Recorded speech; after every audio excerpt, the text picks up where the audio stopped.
Senator John McCain in Philadelphia on Monday after receiving the Liberty Medal for his lifetime of public service. William Thomas CainGetty Images Washington. Senator John McCain, the sometimes cantankerous, often charming and eternally irrepressible Republican from Arizona, has never minced words.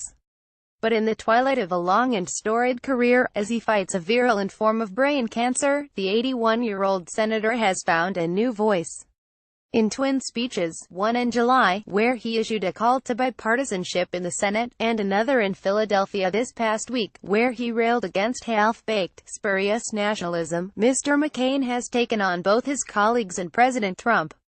In the process, his friends and fellow senators say, he has carved out a new role for himself on Capitol Hill. Elder statesman and truthler, even if John were not ill, with his experience and age, there is a part of you that I think begins to focus on your legacy, said former Vice President Joseph R. Biden Jr., a close friend of Mr. McCain's. But with cancer, Mr. Biden said, he's in the fight of his life, and he knows it. Having won re-election last year, Mr. McCain was already free to speak his mind. Were he to run again in 2022, he would be 86, and friends say that his 2016 campaign was almost certainly his last. But colleagues see a shift since his diagnosis. Do I hear in his voice a little bit more expression of grander ideals? I do, said Senator Bob Corker, Republican of Tennessee. With all that's happened to him, and the knowledge of where he is, I sense a little bit more of that. In Philadelphia, the National Constitution Center awarded Mr. McCain its Liberty Medal, honoring his lifetime of public service. The senator's acceptance speech was a treatise on his expansive view of America's role in the world, a role that, he fears, is being diminished by Mr. Trump's leadership, the international order we helped build from the ashes of World War, and that we defend to this day, has liberated more people from tyranny and poverty than ever before in history, Mr. McCain said. He went on to deplore as unpatriotic those who would abandon the ideals we have advanced around the globe, in favor of some half-baked, spurious nationalism cooked up by people who would rather find scapegoats than solve problems. The speech grew out of a book Mr. McCain is writing with Mark Salter, his longtime speechwriter and co-author. It was not aimed directly at Mr. Trump, Mr. Salter said, but at the philosophy of Stephen K. Bannon, Mr. Trump's former chief strategist, and his hard-charging right-wing website Breitbart News, in my view, and McCain's too. These guys at Breitbart are crackpots, Mr. Salter said. Another element of the speech, Mr. McCain's gratitude for a life well lived, was equally important to the senator, Mr. Salter added, but it got lost in the media frenzy around the address. Mr. Biden said he took the speech as a pointed message, if not to Mr. Trump, then to the nation.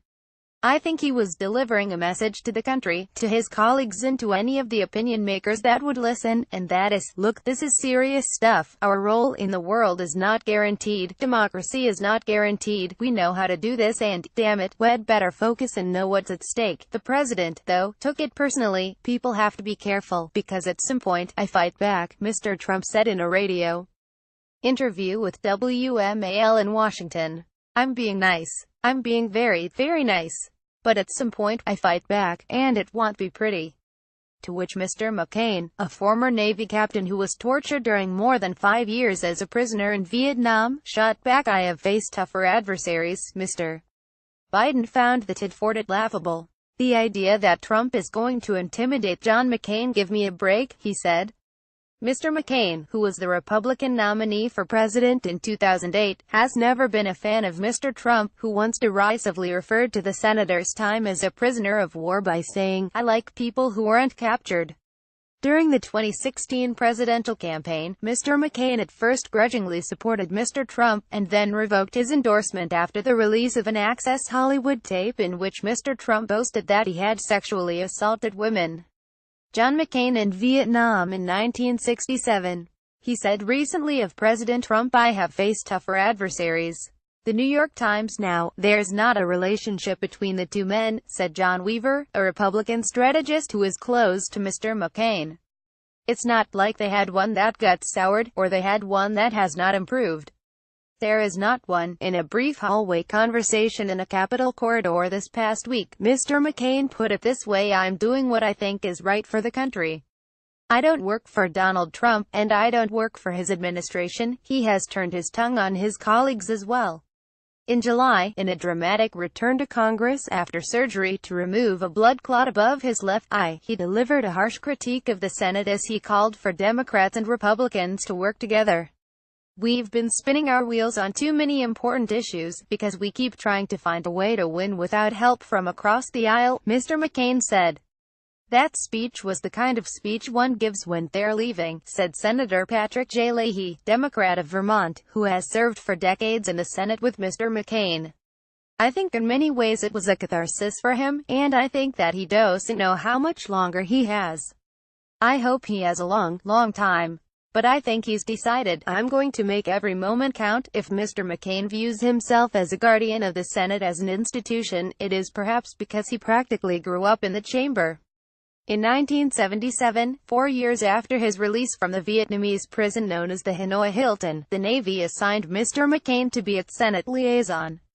He traveled around the world with lawmakers, including Mr. Biden, then a senator from Delaware, arranging their schedules and sometimes even carting their luggage.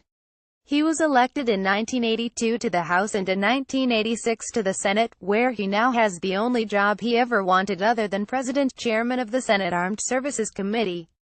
Today, he is one of the few Republicans who regularly crosses the aisle, on matters ranging from immigration to health care. In July, he cast the final vote, a dramatic thumbs down, as a bill to repeal the Affordable Care Act was defeated.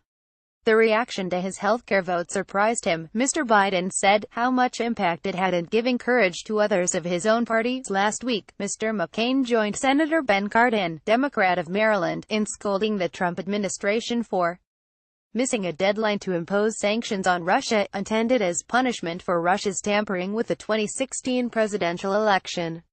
And on Wednesday, he became the first Republican to sign on to legislation that would force Facebook, Google and other internet companies to disclose who is purchasing online advertising, another acknowledgement of Russia's role in the 2016 campaign. Senator Amy Klobuchar, the Minnesota Democrat and chief sponsor of the measure, sees Mr. McCain expanding his reach. "I think he's speaking out on much broader issues," she said. As he walks the halls of the Capitol, often surrounded by reporters, he once famously referred to the news media as "my base." Mr. McCain is his usual irreverent, prickly self. To a reporter who missed his speech in July, he said wryly it was one of the great speeches ever given. People thought about William Jennings Bryan when they saw that speech. When a Fox News correspondent asked if he would oppose everything Mr. Trump asked him to do, the senator snapped, "Why would you say something that stupid? Ask how he is feeling, and he will issue a brusque reply, 'Fine, fine, I'm fine,' before brushing aside further inquiry." But he has grown thinner in recent weeks, and sometimes looks fatigued. Those who know him well see the cancer treatment wearing on him. He is characteristically matter-of-fact about the future. As he said on CNN last month, every life has to end one way or another.